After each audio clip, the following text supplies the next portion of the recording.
A prim and proper, very uptight 50-something English widow hires a young sex worker to explore her sexuality.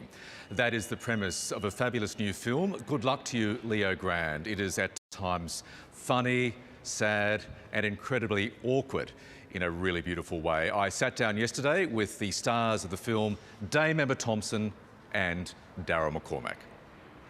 I'm Leo, you must be Nancy. Yes. I've never had an orgasm. And yes, in fact, if we do this, you will only be the second man I have ever had sex with. So I've made a list of things that I'd like to get through. Oh, I think we'll certainly make a significant dent in it. Good. That's good. Have I booked enough time? You want to do it all today?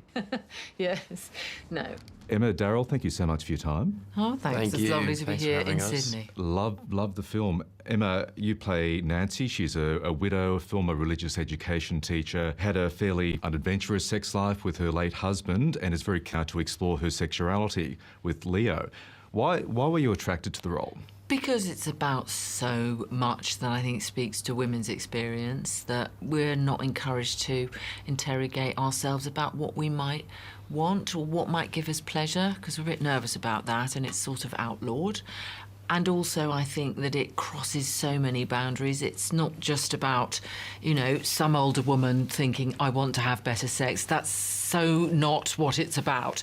It's about someone who, you know, has lived a really good life, has ticked all the boxes and just has found it repressive and depressing. And she's frustrated by all of it. And she meets this young man and gets so involved. She learns so much from him. That's what I loved about it, that they teach each other so much. They give each other... And at the end of the film, they're completely different people. What does she think about what you're doing now? You want to talk about my mother, really?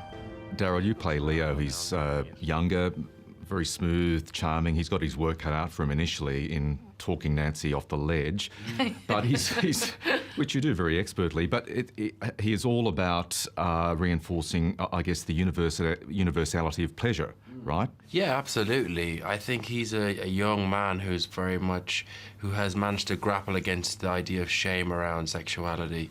And that comes from his upbringing. I think he had a very traumatic experience with his mother who rejected him as a result of exploring that. And what he seems to do is turn that experience, that pain, into something that's useful for him and for others. And I think that's why he finds a vocation in sex work. So I think it was really important that he was able to hold that space for Nancy, and he was able to say, you can step through this and make it to the other side. On the issue of self-love, it's all about body positivity, Emma. Nancy talks about older women being overlooked, being invisible in society. What did you learn from the film in that sense? What's interesting is to find out how relevant this is to women of all ages. This is not a film designed for, you know, just for women or just for older women. It just isn't. It's for everyone, men and women of all ages, because we all have such insecurities about our bodies. There are 8-year-olds out there worrying about their thighs. So this film is for them. You know, we can't keep on creating a world in which men and young women particularly, and men now, I think, are hating their bodies as they grow up. What are we doing? You know, this is something that has to be addressed in a radical and revolutionary way, and I think this film's part of that movement, if you like, towards a healthier acceptance of our human bodies, which, after all, are the only thing that we've got to live in. So let's get on with it, and let's not give ourselves such a hard time. I've been very bad today, miss. You might have to keep me behind after class. OK, stop it. No, I know, miss, but we could just... Safe word. We don't have a safe word. The film was shot in 19 days. Congratulations, just on that alone. Quite the achievement. Is that a laughter from pain or from... It was just, acknowledgement.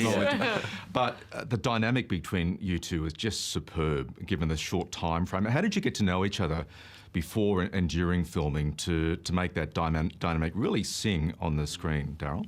I think we were blessed in many kind of external factors as well. Norwich was on a lockdown, so we walked to set every day. We walked back, we ran our lines, and we did that on repetition for essentially 18 days.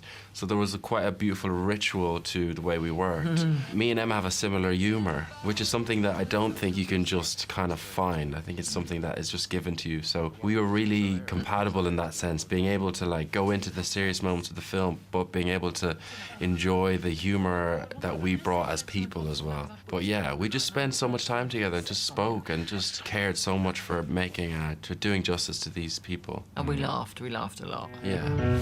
What's the oldest person you've ever done it with? 82. 82? Yeah. 82? Nancy. Okay, I'm feeling a bit better now. You can tell you got to know each other pretty well. Would you put Daryl up with some of the leading men you've played with, Emma? Oh, absolutely. No, absolutely. It's not about experience in a way, you know. When I was young, when I was suddenly put opposite Tony Hopkins and people who were much older and much better than me, and it just means that you bring as much as you can. And Daryl just walked in and just got on with it. I want to ask you, Daryl, as we wrap up, you're an established actor in your own right. Did you have pinch me moments during the filming? Oh my God, I'm playing alongside Emma Thompson. 100%. Yeah, it took me a little while to just adjust and come into the room and into my body, but we were led by a beautiful director, Sophie Hyde, which is the reason why we're here. She's a genius. We fell in love with. She's an incredible director, and she really guided me in that process, just allowing me to trust myself continually. Alongside, you know, Emma did that too, because we were friends, companions on equal levels, trying to serve this film. So I was blessed. Daryl, Emma, congratulations on the film. Thank you so much for your time this morning. Thank you. Lovely to meet you. I have felt more alive in this last month than I can ever remember. You're the only adventure I've ever had.